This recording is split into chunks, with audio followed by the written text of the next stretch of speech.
não há um consenso e uma sobreposição absolutos entre a obra e o pensamento do Valcárcel e o pensamento do Mariátegui. Não existem esse consenso e essa sobreposição absolutos. Mas existem sim convergências muito importantes e convergências que são também importantes no sentido de reforçarem perspectivas de um lado e do outro, ou seja, ambos também revêem as suas perspectivas, reelaboram, enriquecem em função desse diálogo. E um marco fundamental na trajetória do Mariátegui a partir de então é o ano de 1926, quando ele lança o primeiro número da revista A Malta. A Malta. A Malta, que é um termo em quechua. E o próprio título da revista já era revelador daquilo que Mariátegui pretendia professar através dessa revista. Essa é uma revista que vai voltar a aparecer aqui para nós na aula sobre as vanguardas literárias na América Latina, porque o Mariátegui, vocês vão inclusive naquele exercício que nós vamos fazer de análise de documento, vocês vão analisar um trechinho da revista Malta, porque essa revista é uma revista que pretende, por um lado, trabalhar com o experimentalismo estético, então buscar novas linguagens, novas formas de expressão que dessem conta de expressar esse mundo cultural, intelectual indo-americano e que não eram linguagens já prontas e ditadas pela Europa, de fora para dentro, né? Era preciso encontrar as linguagens que fossem pertinentes, que fossem ao mesmo tempo capazes de traduzir e, por outro lado, capazes de nutrir essa realidade indo-americana. E, por outro lado, essa revista tem um claro compromisso político. É uma revista que tem uma concepção de que a arte é uma arte que se presta à construção de uma nova ordem política. A arte busca, ela também tateia os caminhos de renovação no plano político. Então, a revista Malta é uma revista que se coloca realmente o projeto, a tarefa de ir ao encontro do Peru, de buscar esse Peru que até então havia sido ignorado pelas expressões literárias, pelas expressões artísticas produzidas no país. Era preciso realmente também fazer do Peru a matéria por excelência dessa criação literária e, ao mesmo tempo, e aqui o Mariátegui coincide muito, no meu entender, com premissas que estavam colocadas no José Martí. Nós falamos do José Martí quando falamos da independência de Cuba e também desse momento de renovação identitária da América Latina no finalzinho do século XIX, ou seja, tanto para o Martí quanto para o Mariátegui, era muito importante essa percepção de que era preciso olhar para si mesmo, era preciso escarafunchar esse território local, nacional, antes menosprezado. Mas esse olhar para dentro não impedia um diálogo permanente com um repertório cosmopolita, um repertório universal, né? Esse exercício permanente de troca entre o local, o nacional e o cosmopolita e o universal era necessário para ajudar a construir a ponte entre tradição e modernidade. O Mariátegui não abre mão do horizonte da modernidade. Para ele, olhar para o Ailo, olhar para o passado incaico, olhar para o Peru indígena, não significava uma volta ao passado, mas significava mergulhar em uma relação dialética entre o passado e o futuro. E o futuro era o futuro da modernidade. Por isso ele era permeável a esses referenciais universais e cosmopolitas. Não é à toa que autores não peruanos e autores que não tinham nenhuma preocupação com as questões peruanas publicam em A Malta.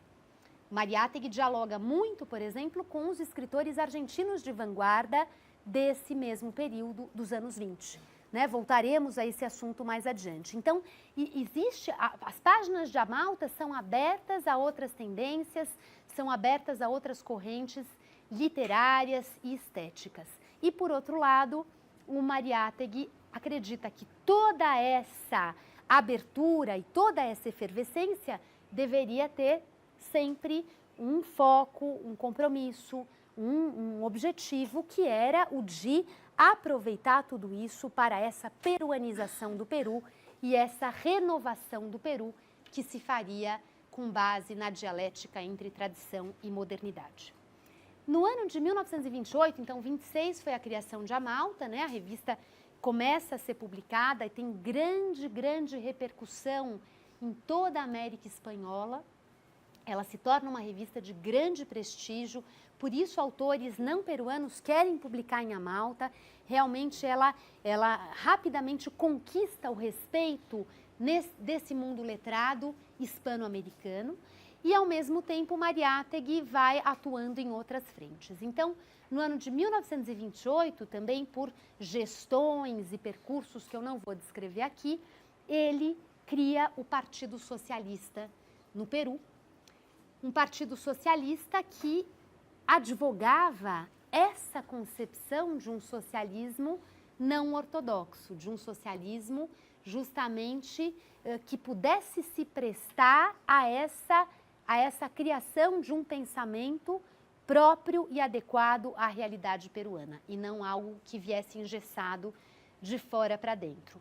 Não por acaso, essa perspectiva do Mariátegui gerou profundas controvérsias, ela não foi unânime entre os intelectuais de esquerda, e após a morte do Mariátegui, o Partido Socialista foi transformado em Partido Comunista e passou a obedecer a uma agenda muito mais ortodoxa em termos dos partidos comunistas dos anos 30. Né? Então, aquilo que o Mariátegui criou como um espaço em que essa inquietação e essa criatividade seriam possíveis, esse espaço foi capturado por outras concepções a partir da década de 30.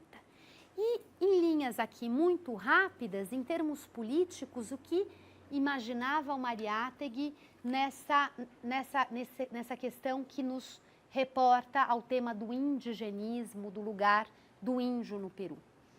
Para o Mariátegui, essa dimensão indigenista era realmente fundamental, ela era, na verdade, a base do seu pensamento político e também a base dessa efervescência de se buscar novos estímulos para a expressão literária no Peru, ou seja, o índio precisava ser o agente por excelência, né? A matéria por excelência, a personagem por excelência desse processo de renovação.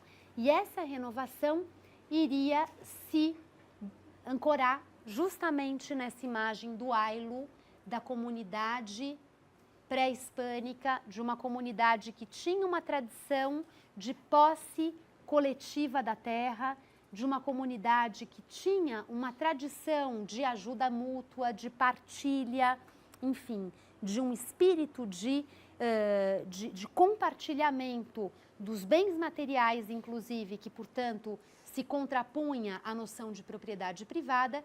E o Mariátegui dizia: as bases do socialismo estão dadas pela história do Peru, não é preciso buscar isso fora. As populações indígenas sempre viveram desse jeito e é preciso agora trazer essa prática, essa célula,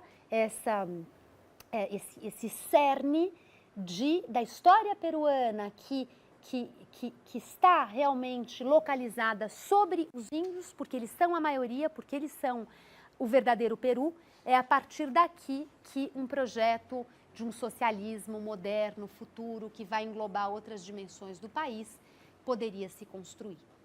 Tá? Ou seja, o indigenismo do Peru, do Mariátegui, recupera esse olhar do Gonçalves Prada para o fato de que o acesso à terra, a ligação do índio com a terra e, ao mesmo tempo, um acesso à terra que obedecia a essa tradição da comunidade, do Ayllu, da posse coletiva da terra, que aí sim estaria a chave para se incorporar o índio à nação.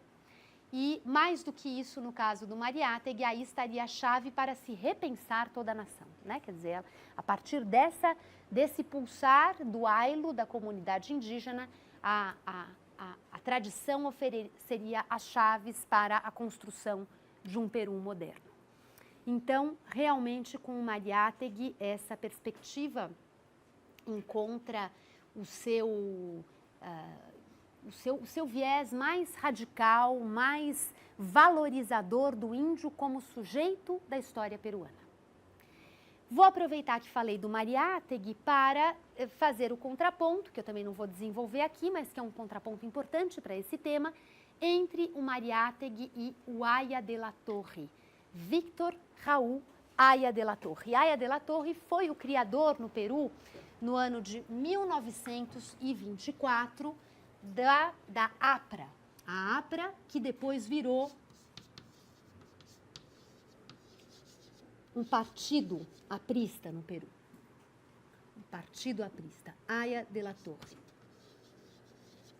1924.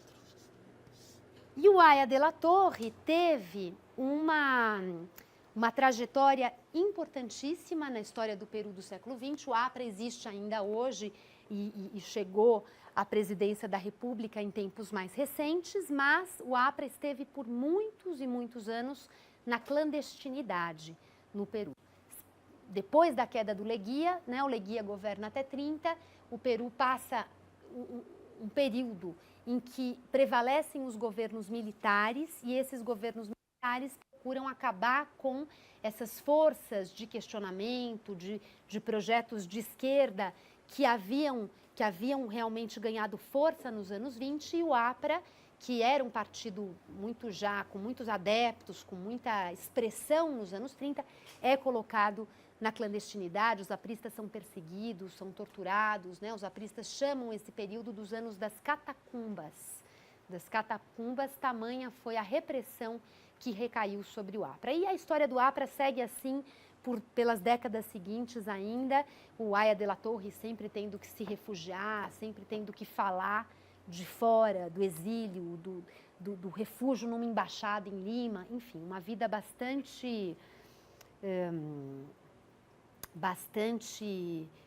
cheia de percalços e vivendo, portanto, esse confronto muito duro, muito violento com o Estado peruano. Mas em 24, quando o Aya de la Torre cria o APRA não era ainda uma força que fosse objeto de repressão, que fosse objeto de perseguição, até porque, apesar de tudo, esses anos de governo Leguia foram anos, então, em que essas vozes de crítica, de dissonância em relação ao segundo civilismo tiveram lugar de expressão e elas se colocaram realmente no cenário peruano. E nesse período, então, o Aya de la Torre chega também a conversar com o Mariátegui a respeito do que seria um novo projeto nacional para o Peru, o que seria o lugar de cada grupo social nesse novo projeto de nação. Eles não só pensam o país, como eles têm iniciativas de ação política, de militância política, e uma dessas iniciativas foi a criação das chamadas universidades populares em Lima, nos anos 20. Essa foi uma iniciativa do Aya de la Torre, mas o Mariátegui é convidado a participar das universidades populares. Essas universidades populares, então, são espaços que congregam setores médios críticos, congregam também trabalhadores urbanos, trabalhadores assalariados, operários, e existe aí, então, uma efervescência a respeito da possibilidade de se pensar a modernização do Peru em novas bases. Mas as ênfases de Mariátegui de um lado e Aya de la Torre do outro lado foram ênfases diferentes. Para o Aya de la Torre, uma questão absolutamente crucial era a questão do anti-imperialismo. Para o Aya de la Torre, o Peru não poderia emergir como nação e como nação soberana e moderna, enquanto ele fosse o tempo todo aplastrado por essas forças imperialistas. O exemplo que eu dei da Cerro de Pasco.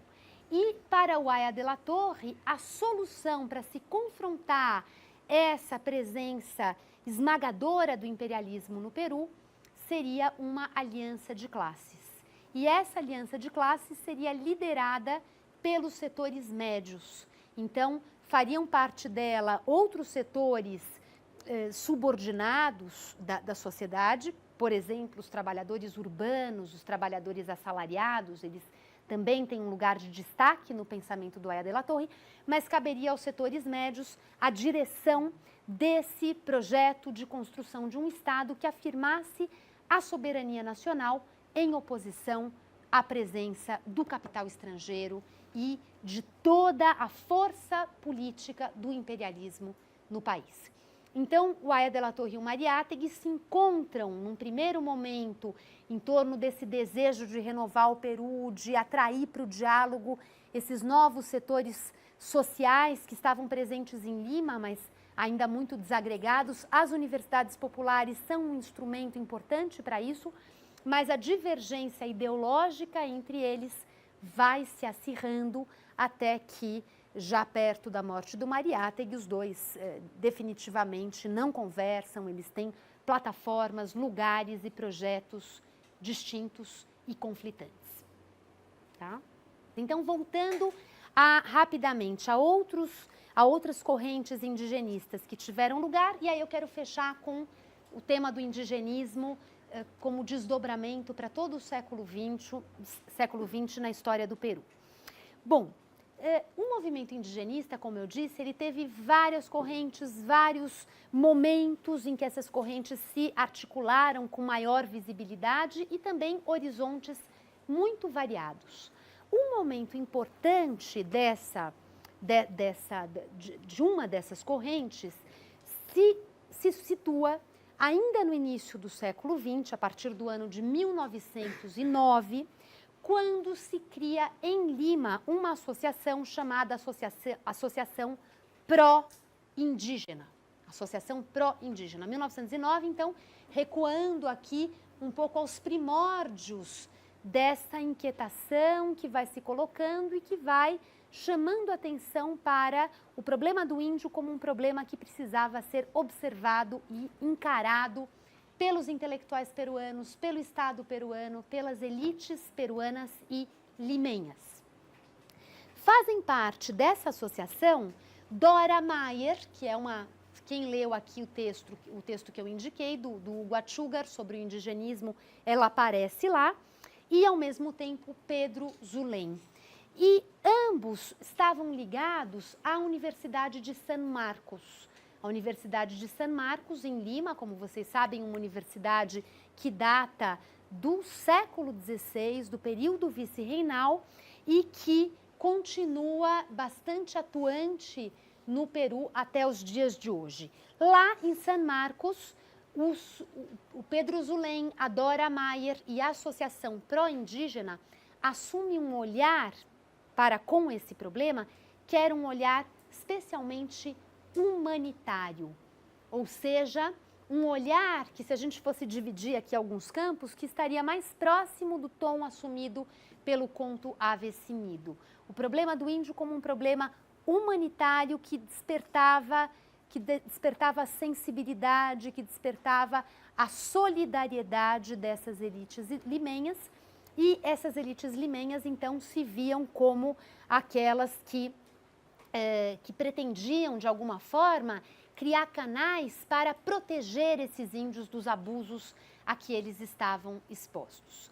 O Valcárcel criticou duramente esse grupo da Associação Pró-Indígena com o argumento de que esses homens, por mais bem intencionados que estivessem, não tinham uma real dimensão do que era o mundo indígena, do que eram os problemas indígenas e do que seria uma possibilidade de solução daquele estado de coisas. Então, quer dizer, um olhar de fora que denuncia, que se sensibiliza, mas que não reconhece nos índios realmente atores capazes de subverter aquela situação.